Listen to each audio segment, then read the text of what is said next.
လုံးပဲမင်္ဂလာပါအခုဒီဗီဒီယိုကိုကြည့်နေတဲ့သူကဖျားသားဆိုပြီးမှကိုယ့်ကိုယုံကြည်စိတ်ချထားတဲ့လူဖြစ်တော့ကျွန်တော်တခုတောင်းဆိုချင်တယ်တင်နေထိုင်တဲ့ပတ်ဝန်းကျင်မှာမယုံကြည်သေးတဲ့လူခရစ်တော်ကိုကေတင်ပိုင်ရှင်ဖြစ်ယုံကြည်လက်ခံခြင်းမရှိတဲ့လူတွေကိုခရစ်တော်ရဲ့ဝမ်းမြောက်ခြင်းတည်င်းစကားတည်ဟူသောအပြစ်ကိုဖြည့်ရှင်းပေးတဲ့အရာငရဲကိုဆွဲချသွားတဲ့အပြစ်ကိုလွန်လည်ခဲ့ပြီးတော့ပေါင်း1000ကျော်ကခရစ်တော်ဟာပြုလုပ်ခဲ့ပြီးပြီအဲ့ဒါကိုယုံကြည်ရင်အပေကင်းကလွတ်တယ်ဆိုတဲ့အရာကိုမတိသေးတဲ့လူလက်မခံသေးတဲ့လူမကြားသေးတဲ့လူတွေကိုပြောပြပါမိတ်ဆွေကအဲ့ဒါမပြောဘူးဆိုရင်တနေ့တော့အချိန်မှာကြီးမားတော့နောင်တရလိမ့်မယ်မိတ်ဆွေကလည်းဖျားသားမှန်ရစ်သားနဲ့ဖျားသားဖြစ်ရသားနဲ့ကိုယ်ကန်တော့ငရေကလွတ်မြောက်တာဝမ်းသာလို့မဆုံးဖြစ်နေပြီမှကိုယ်နေနာမှာရှိတဲ့မိတ်ဆွေတကယ်ချင်းတွေကငရေတဲ့သွားတာကိုဒီတိုင်းပဲကြည်နေမလားဒီတိုင်းပဲလက်ပိုက်ကြည်နေမလားတနေ့တော့အချိန်မှာ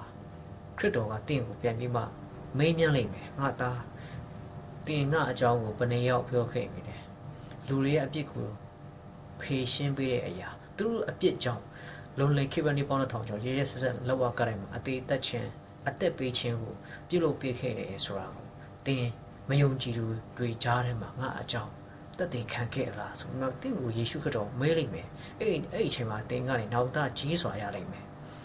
ဖျားသခင်ကကျွန်တော်တို့ကိုဒီနေရာမှာလောကမှာနေထိုင်စေခြင်းနဲ့အရာရွေးချက်ကတစ်ခုပဲရှိတယ်အဲ့တော့ကတင်အလုပ်ပဲလုပ်နေဖို့မဟုတ်ဘူးစာဝတ်နေရဲ့အတွက်လုံးပန်းနေဖို့မဟုတ်ဘူးအဲ့လိုဆိုအလုပ်လုပ်တာအပြစ်ရှိတာအပြစ်မရှိပါဘူးအလုပ်လုပ်ခွင့်ရှိပါတယ်အလုပ်လုပ်ဘာအပြစ်ရှိသွားလို့မဟုတ်ပါဘူးဒါပေမဲ့အလုပ်လုပ်ရင်းနဲ့တင်ကအေးဝင်လေးတင်စကားကိုဝင်ကားလို့ရတာပဲ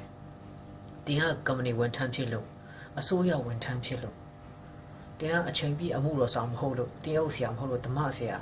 တရားဟောဆရာမဟုတ်လို့ကျမ်းစာကြောင်းမတက်လို့ဘာမှဆင်ခြင်စင်တဲ့အကြောင်းပြချက်မပေးနဲ့တင်နေထိုင်တဲ့နေရာဒေသအတီးတီးမှာတင်ရရှိခံစားတဲ့ဒီတင်ချင်းကောင်းခြင်းမင်္ဂလာကိုသူတို့လည်းရရှိခံစားပါစေတော့ဆိုရင်နှလုံးသားကိုတင်ထဲမှာဖျားခင်ထိပ်ပေးထားတာကသူ့ရဲ့ကောင်းမြတ်ခြင်းတဲ့စကားကိုဝင်ကားဖို့ဖြစ်တယ်ဒါကြောင့်တချို့သောလူတွေကကျွန်တော်ကကျမ်းစာကြောင်းမတက်တာဓမ္မတရားဆရာမဟုတ်တာဘာမှလုပ်ဆရာမလို့ဘာမှ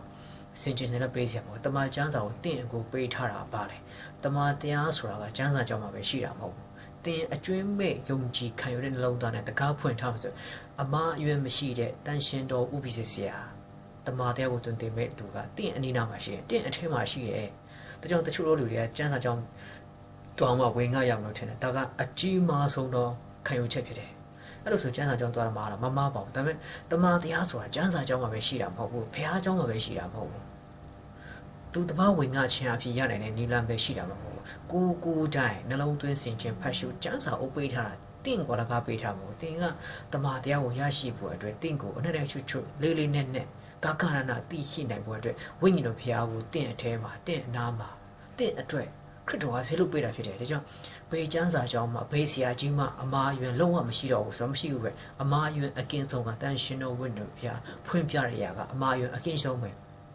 ကျွန်တော်လည်းအနည်းဆုံး3နှစ်3မို့ဆရာသမားတွေရဲ့အထူးလက်တွေ့ချင်းအထူးတမန်တရားကိုတင်ကြားဝင်ငတ်တည်ခံခြင်းကျွန်တော်မြင်တွေ့ခဲ့ရတယ်ကျွန်တော်နာခံခဲ့ရတယ်ကျွန်တော်တို့နဲ့အတူလှုပ်ဆောင်ခဲ့ရတယ်နေ့တွေအနည်းဆုံး3နှစ်ကျော်4နှစ်ကျော်ရှိတယ်ဒါပေမဲ့တမန်တရားကအကျွင်းမဲ့အမားအယွင်းမရှိတွင်တင်တာကဝိညာဉ်တော်ဘုရားတန်ရှင်တော်ဝိညာဉ်ဘုရားတပါးတည်းဖြစ်တယ်ဆိုတာပါနေ့တိုင်းလိတ်လာရင်တင်ကြားရင်ခံယူရင်ကျင့်သုံးရင်လည်းတည်လာတာဖြစ်တယ်ဒါကြောင့်တင်ကလေကျွန်တော်ကတရားမှမဟုတ်တာမပြောနဲ့ဘာမှဘုရားသခင်ဟိမှာစင်ကျင်နေတဲ့တက်ဆရာအကြောင်းမရှိဘူးတင်ကယုံကြည်သူဆိုရင်မယုံကြည်သူကြားရဲဒီမှာတင်ကိုထားရတယ်ဆိုရင်တင်ကအိမ်ဝင်ကလေးတင်စကားဝင်ငှရမယ်ကျွန်တော်တို့ဝင်ငှတာပဲလူလက်ခံသည်ဖြစ်စေလက်မခံသည်ဖြစ်စေကြိုက်သည်ဖြစ်စေမကြိုက်သည်ဖြစ်စေသဘောတူသည်ဖြစ်စေမတူသည်ဖြစ်စေကျွန်တော်တို့ဝင်ရတယ်ခမည်းလက်မခံရင်ခမည်းငရဲသွားမယ်ခမည်းလက်ခံရင်ခမည်းကောင်းရမှာဒါပဲကျွန်တော်ယေရှုဖခင်ကကျွန်တော်တို့ကိုယ်ွယ်တဲ့ဖခင်ကလူကနေကြည်မိပါဖခင်ဖြစ်တော်မှာမဟုတ်ဒီကနေ့န